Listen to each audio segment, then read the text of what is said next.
I'm going to need some legal help on this one from the lawyers out there, but this is my understanding of what just happened.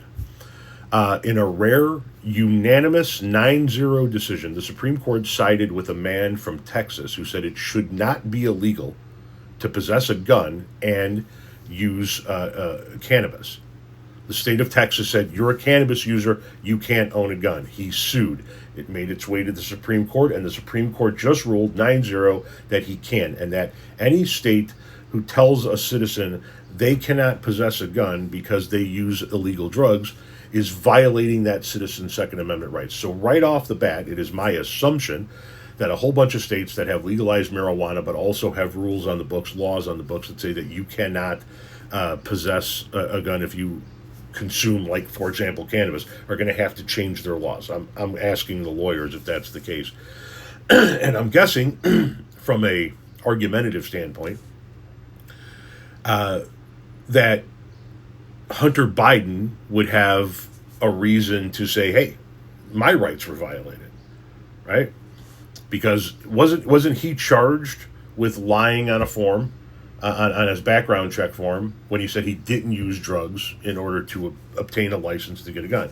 Well, now the Supreme Court says you should be able to own a gun legally in every state, even if you do use illegal drugs.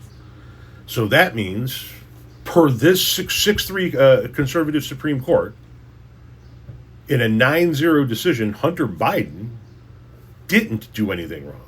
People like myself, who people come after all the time and say, hey, you can't legally own a gun in the state of Illinois because you smoke cannabis. The Supreme Court says I can. The 6-3 conservative Supreme Court says I can in a 9-0 decision. So congratulations to the Supreme Court for finally getting one right. And to the legal folks on TikTok, what does this mean for the states that have those laws in place? Do they now have to immediately change them? Or do those states get an opportunity to argue themselves for their individual states' rights? Or does this ruling trump their states' rights because it has to do with the federal Constitution? I mean, to me, if states can change their abortion laws because Roe v. Wade was overturned, then this ruling must mean that states like Illinois have to do away with their laws that say if you smoke cannabis, you can't own a gun. But then again, I'm not a lawyer. I didn't go to legal school. I can only tell you what I law school. I can only tell you what I'm reading and what I'm interpreting in my brain, and that's what I'm interpreting. It is now legal in the United States of America to possess a gun.